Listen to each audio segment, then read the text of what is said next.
Okay, our next panelist, he's a staunch advocate of volunteerism, having served as governor of the Philippine National Red Cross, of which she is now the current vice chairperson.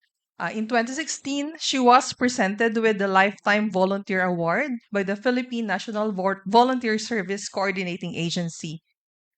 She also served as Secretary General of the Philippine Red Cross from 2006 to 2009.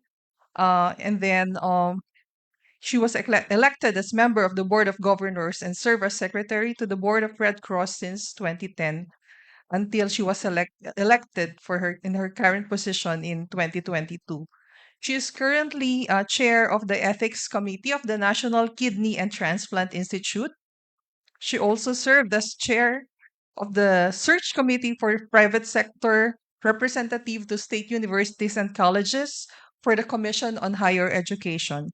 Her service in government spans 34 years, having served the government from 1967 to 2001. She has held two top posts in the government. One is as Secretary of the Department of Social Welfare and Development and as Chairperson of the Civil Service Commission. She was awarded Outstanding UP Alumni for the year 2000, as well as Outstanding Alumni of Marinol College, now Miriam College, in 1978. She was also awarded Outstanding Social Worker of the Professional Regulations Commission. She was also a recipient of awards from the Zonta Club and Soroptimis International and Rotary Club Peace Award. Ang dami nito, ma'am. Okay, she served as president of the Philippine Association of Social Work Incorporated and as chair of the Board of Social Workers of the Professional Regulations Commission. Currently, she co-anchors the radio programs Kalinga mula sa Cruz na Pula every Sunday, 3 to 4 p.m. over Radyo Pilipinas, which was formerly Radyo ng Bayan, and Kalinga sa OFW every Tuesday, 12 noon to 1 p.m. over Kakampi Online via Facebook. So makinig po tayo doon. Ladies and gentlemen, one of our DAP's eminent fellows, Chairman Corazon Alma de Leon. Announcement. Come August 6th, this year I will be 82 years old. So palakpakan nyo naman ako. At nandito pa ako. Anyway, I actually wrote my remarks without having read yet yung coping with BUCA DAP research until Sunday night. So my reaction will be a little later. Reaction because of I listened today, this afternoon. 3 words resonate this afternoon as I joined this special event of the AP, remembering, celebrating, and believing in the AP in 1974 when I was the third batch of CSDP and fortunately the youngest in the group at that time. I celebrate the fact that this training helped me prepare to be the DSWD secretary in 1992 and concurrent chair of the Mount Pinatubo Commission. And there, as the SWD secretary, we divided the population group with survival level, subsistence level, and self-sufficiency. In every community, titingnan namin, sino ba ang nasa survival, sino ba yung medyo nasa subsistence, at sino self-sufficient. But at the time, we didn't know how to do it. No? Basta we were told, you identify the 100 poorest of the poor in every barangay. But you know, the population when I was secretary, 52 million. Kaya with 120 million now, I would not accept to be the SWD secretary. I was also chair of the Mount Pinatubo Commission for 2 years until 1995. And of course, I was privileged to become chair of Civil Service Commission as its centennial chair in 2000. I believe that it is providential that I served as faculty for the Public Management Development Program together with colleagues Lucy Lasso in its program Sensing Journey for quite a number of years, bringing the participants to every nook of the country, particularly the depressed areas. What did I learn? What did I teach? Summarized in three words: accessibility, answerability, and accountability. The studies undertaken by our esteemed social scientist Mahar Mangas reflects the outcome of services delivered and the public perception of the people interviewed in in a scientific way. Dapat ba nagkaroon ng ayuda during the pandemic? Dapat ba, ah, nagko-continue pa rin ang ayuda or should be opportunity creation, enabling people to be able to move from a level of, sabi nga natin, from a level of poverty, survival, to a level naman of subsistence para ma-improve. After retirement in 2001, as mentioned, I became Secretary General of Philippine Red Cross and now Governor and Vice Chairman as the foremost humanitarian organization. The critique of present governance, national and local, the trilogy of government executives, legislative, and judicial function leave much to be desired. Indeed, this forum is a milestone for the AP as we gathered eminent persons to dwell on the subject of governance from the experience of the AP then and now. In his closing remarks during closing ceremonies way back in December of 1974, when President Ferdinand Marcos and his wife were our guests, he stated that the bureaucracy of skills is an empty shell. Totoo naman. In 1983, he was thrown out, and a series of new government bureaucracy came about from 1985 to 2022. A new government has come about. We now ask whether this government is for our beloved country. We'd, of course, dare ask. I leave you two messages: a heart that is open to appreciate every blessing should always be bigger than the eyes that see what is missing. Let our blessings be the reason to celebrate life, and many those missing serve as inspiration to work for a life that never stops to get better. Person with joyful heart is happy everywhere he goes, in everything he meets, because he only sees the good side in all. And I end with a lecture that I give during our fencing journey. It's called Never Stop Believing. First, together we can move mountains. Together we can create a new world. Number two, a sparkling intention creates a ripple effect. Number three, open your heart and your eyes will truly see. Number four, the sweetest, most wonderful fruits from small seeds. And these are our people in the barangays out there in the hinterland. Number five, to be able to touch someone you can't hold creates a very powerful connection. Today, part of that is our powerful connection. Thank you very, very much. Maraming salamat po, former Secretary Corazon Alma de Leon, our eminent fellow. Kung anong gagamitin niya. You can't eat the statistics, right? Actually, yung mga mahirap, they have two jobs, yung regular job tsaka sideline. In fact, nung mauso yung mga online, parang they're doing a lot of work, pero hindi naman na measure magkano talaga ang earn nila. Parang they're able, Yeah. I guess, they're able to survive on their own bootstrap, so to speak, dahil may opportunities that they themselves take advantage of. Pero merong, in one community, merong nabigyan ng ayuda, nagpa-rebond. So, saan ginamit ang pera? Hindi para sa ano, hindi sa para pangangailangan ng pamilya. Yung gusto niyang mangyari sa kanya. Eh, kung binigyan ng ₱8,000, pero ang rebond niya ay 5,000, eh di 3,000 lang natira sa pamilya. Well, bahala siya kung anong nais niyang gawin doon sa mga ayuda. No? We have also data about who's receiving some ayuda.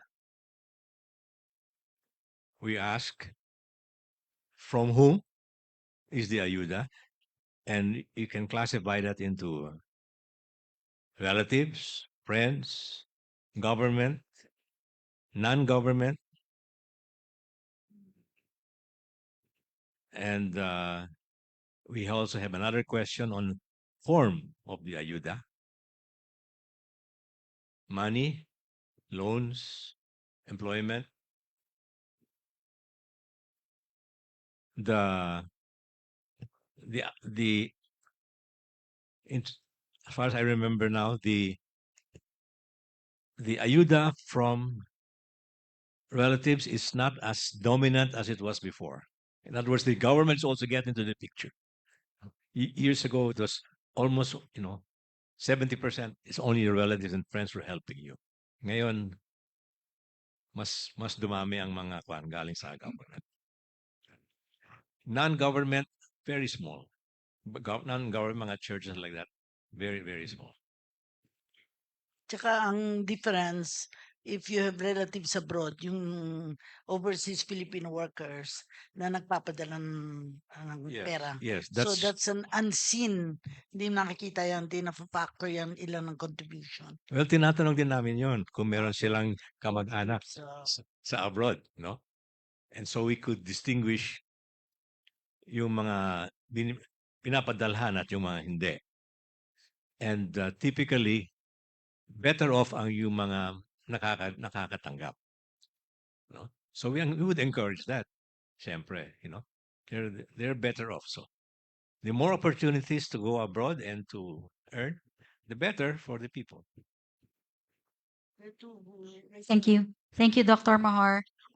Before we call on the some of our guests for their questions, I think Paige has a question, relevant question.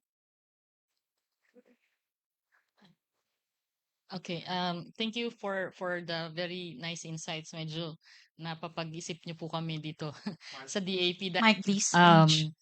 I would like to thank for the discussion and the information you're giving us makes us think of some projects already on what the AP will do. So thank you for that. So when we're discussing about the importance of gathering data and coming up with actionable information, so this time, given the flourishing period of artificial intelligence, okay, so how will we be able to capitalize on its positive impact of AI in research, or at the same time, how will we mitigate naman po the negative um, impact of this if there are? So as a rejoinder also, as the AP, how can we optimize this AI to perform our mandate? Thank you. I think this is for Dr. Bill.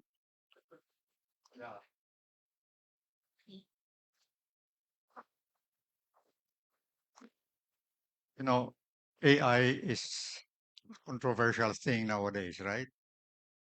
And I think it does not have anything to do with the technology. It has to do with the way the technology is used. Okay? So, siguro, ako I have a different perspective on trying to find out whether AI is useful or not. People sometimes focus on the benefits, and this may be exaggerated, right? But I think people should take a look at the, how shall I put it, the way you use it, not as an individual, because as an individual, you have to buy it from somebody. The service that has AI component, you have to buy it. But if you want to use it, let's say in a group or in a community, this is where you look not at the cost or the immediate benefit, but the usefulness of it in general, right? So AI, some people think in fact, in the Philippines, there are moves to promote AI extensively. But I have a feeling that if you want to learn AI because you want to go to another country like Singapore or Japan or whatever, and then you use your knowledge there, okay yun. But can you use it in the Philippines? Maybe the Ayalas and the banks and so on, they can use it, they can afford it. But what about us, the lower level sector, medium, small? I think we have to think of how to use it in the context of our situation. But let me just relate that to the problem that Mahar was trying to explain. You know, I learned about this method more than 20 years ago. More than 20 years ago, somebody surveyed a town in northern Quezon. I forgot the name of the town. It's either northern Quezon City or southern or Marikina. Okay, that part. And the survey was not asking individuals. It was asking community. To make a long story short, they were able to say that in that community together they have 1.5 million per month uh, that can be used other than for necessities. Okay? This was way before the internet was available to them. In other words, if a community knows that it has 1.5 million, perhaps somebody can be creative to find out how to convince those who have extra income to invest, come up with an opportunity to generate more income in that community. And this is what I am trying to push. If you approach things at the community level, you just don't save costs, which you will, for sure, but you will also gain opportunities. Not only because there are geniuses in your community, but perhaps the people in the community, because of their access to other uh, people outside their community, that opportunity could reach them in some way. So, to me, I'm more interested in lifting poverty to a higher, ano ba dapat? Lowering poverty to a lower level or lifting the level of poverty to the, lowering the poverty line, right? Oh, reducing the poverty. Okay. Opportunity. How do we create opportunity in the poorer communities that they can make use of themselves? I'm not talking about selling something to them. I'm talking about providing the means to be able to generate wealth in that community. And to me, by creating a digital platform that is available to that community, they will be able to discover other ways of earning more income. In fact, it's happening. It's just not happening in a more Leaps and bounds. yeah, inequal, no? Parang sa rich towns, okay yon. Sa poor towns, mahina. Remote areas, wala. Because there are multiple problems related to communication. One of them is power. You cannot have good internet service if your power is erratic. Di ba? So you have to learn how to generate steady power, like solar power or whatever, or battery power, things like that. Uh, Knowledge is not what you learn reading a book. It's really what you learn from other people to enhance what it is that you have learned from written or heard knowledge. I think the human being is capable enough to perhaps discover new things if these new things are shown that they can work, not within the community, but maybe outside. And it's making these opportunities more available to the poorer communities, I think is the way that can be solved by providing that digital infrastructure uh, into those communities. And as I was saying earlier, doable today. doable today. Ang kulang talaga is defining the need of a given community, and that cannot be done by the community itself. There's got to be some help. Don't call that training. Perhaps that call that, you know, making them aware that there are things that are available to them that they may not be aware, and maybe empowering them to find out more about it. But this must be sustainable so that you can catalyze that community. And this is, I think, the power of the system that I am trying to push, digital enterprise ecosystem. And I'll go back to the education challenge. Just suppose I can assemble the stakeholders of a city together. And then, because I'm able to do that, I can get how they are using the internet. And then perhaps because I can help or find somebody to help them, oh, there are ways to lower your cost to the internet. There are ways to solve your power problem. There are ways to share that single bandwidth that you get. I believe if you empower them and also enable them, because empowering will not solve things, it's enabling them. And this is where, from the government policy, how will you encourage digital platforms for cities? How will you encourage that? For the local government, they must become aware that it doesn't have to be government costs. There are people in that city or town that are aware that there can be a wealth generation from the people in that community, right? And a good example of that, even many years back, there was a town in Bangladesh. They don't have internet, affordable cell phones to them.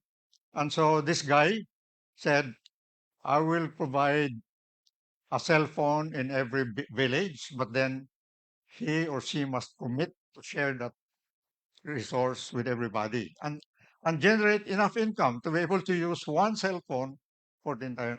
Matagal na yon. Ngayon, ibang usapan na. Hindi na pwede cellphone lang eh. Cellphone must be linked to the bigger resource. And that is where you've heard about the term broadband. We need to bring broadband, but not everybody can afford broadband. Therefore, a few that can afford it can now make such resource shared by others who cannot, by simply putting things that are accessible to all. Okay, so that's the approach that I'm saying that is still lacking in our country. The community approach, and a technical term that I'm using is the ecosystems approach. In my radio program, I have a punchline. Hindi kasalanan maging mahirap. Higit na kasalanan ang hindi magsumikap. The word magsumikap is the key word na you don't expect government to make you magsikap. You've got to, your own bootstraps. Para sa akin, yun ang dapat na-emphasize. Thank you. Marami pong salamat. In the interest of time, I will be calling one more to share her insights or questions. Ma'am, kindly state your name po. Ma'am, you were raising your hand earlier po. Ah, nakaalis na po. Sige po. I think we have a question from Dapper. Yes. Hi and good afternoon. First and foremost, I would want to thank everyone for the stellar job for telling us about your stories because I'm actually quite new to that, and it was awesome for me to hear your stories. So my first question is, and my first and last question rather is, as Dappers, how can we make data research be appreciated by the normal average Pinoy or the normal one outside? Because I think that's the most important problem that we're facing today with all the backlash against anti-intellectualization and everything else. How can we make it matter to the average Filipino? Thank you. Thank you. Your name? I'm Danilo Lorenzo de los Santos from PTC.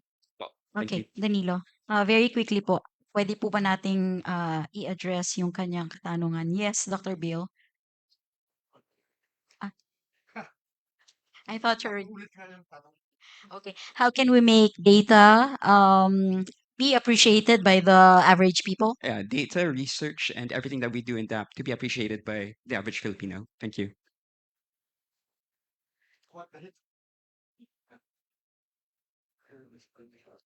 Can I Ah, give a quick reply? Opo, very quick reply po, Quick Dr. Mahal. reply. We have a website. We have every week we have reports on it.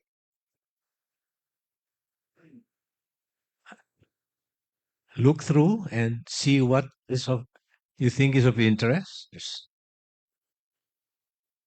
and pick whatever that is and share it. Huh? I say pick what you find interesting and share it. That's all. As I was saying, we have the people's poverty threshold, we have the people's poverty gap, we have the people's food poverty threshold, the food poverty gap, we have the proportion who are hungry almost, all the time, occasionally. In other words, you have two levels of hunger. Anything you can cite is something that might interest people. The severe poverty rate is about 1% of families. Most recently, that's those suffer who have suffered from hunger, often or always in the past 3 months. What's 1% of 22 million families? Because this is by the family. Every 1% is about 220,000 families. You can that can be broken down into 4 areas. I think the highest is in Mindanao. Well, it's either Mindanao or Visayas. They change. Sometimes it's Visayas. But what's to me the most interesting there is that NCR is becoming hungrier than the rest of Luzon. Sometimes it has the most hunger, the NCR families. Well, we have been asking recently about growing your own food. And of course, it's weakest in NCR. And there's a relationship from being able to grow your own food and being hungry. No? All I'm saying is look at the data, see what interests you, share it, and let people figure out what to do with it. There's lots of interesting stuff there. I don't carry it in my head like a encyclopedia, of course, but it's there. Or get used to the website.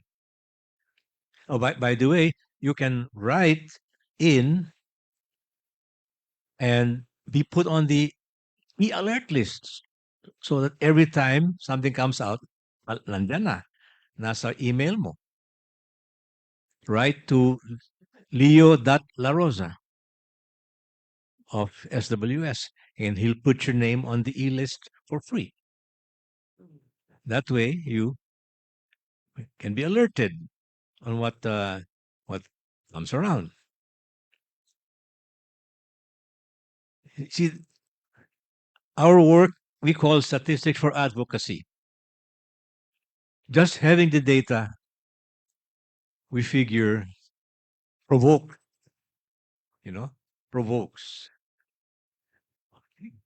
But it might not provoke the government. All right. For how long have we had data saying that people don't believe in nanlaban? and yet hindi pinansin. Right? So you just have to keep on saying it over and over again. Okay, that's the problem of the researcher. We're not, we don't have the power to control matters, but it's all information. What I recommend is find out more information for yourself. And there are institutions like us who have it around. It's not all we would like to have, but help disseminate. What we're trying to do is to make it up to date quarterly so that you cannot say, oh, matagal na yon. Hindi, quarterly. Okay? And moreover, that the new report will also have the old numbers so that you can see what happened. Hindi pa nyo tinitingnan, no? You're not habitually looking for data. That's why. You should be get used to it. Then maybe you'll have a better sense of what's happening. Thank you. Yes. Thank you, Dr. Dr. Mahar Mangahas, and thank you so much to our three panelists. And thank you for participating in this open forum. In the interest of time, naririnig din po natin na kumukulog na sa labas. We will now end this open forum.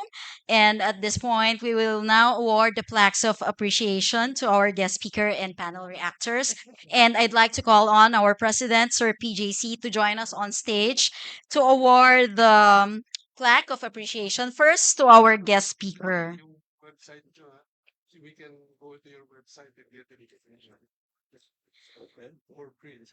Opo. I'd like to read the plaque.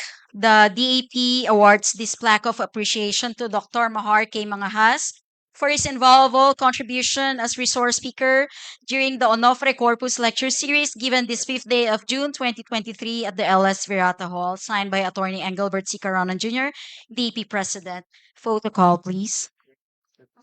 Just please stay in the middle. I'd like to also invite okay, Senior Vice President Bernardo Dizon. Sige po. Ma-award na po, sir. Apo. Yes, picture po. Okay. Ready? 1, 2, 3. Please stay on stage, PJC and Sir Bad, to award the plaque of appreciation. Please sit down na lang po, sir. For the others. First is for Miss Corazon Alma de Leon for being one of our panel reactors and for sharing her invaluable insights. Photo up po. DP officers, please be ready to join us on stage for the photo call. And of course, we'd like to award our third plaque of appreciation to former Secretary Rogelio Singson.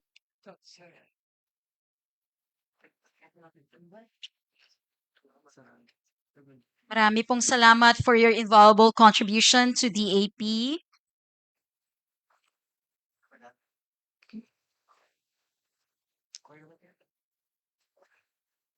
Dr. William Bill Torres. DAP officers, please come on stage. Ready na po tayo. Tayo po tayo. Miss Joanne, Miss Ochi, Miss Nika, Paige. Members of the Council of Fellows, please join us on stage. Ambassador Laura, Sir Ed, Attorney Valencia.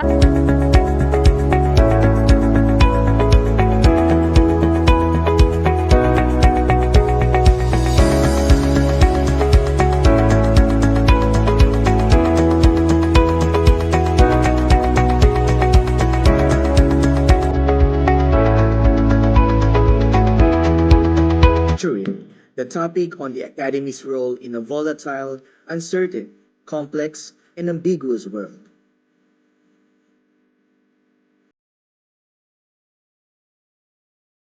as discussed by eminent fellow Dr. Mahar Mamahas.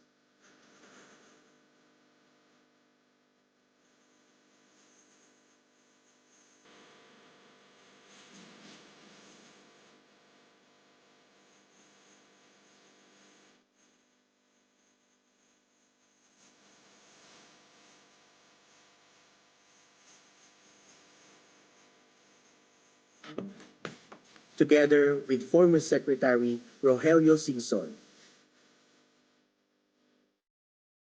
Ms. Corazon Alma de Leon, and Dr. William Torres.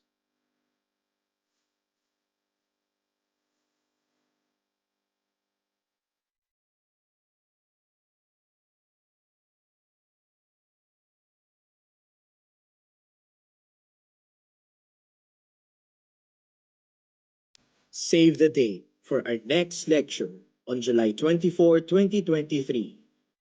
See you for another enriching session filled with valuable insights. This is the ONOFRE D Corpus Lecture Series.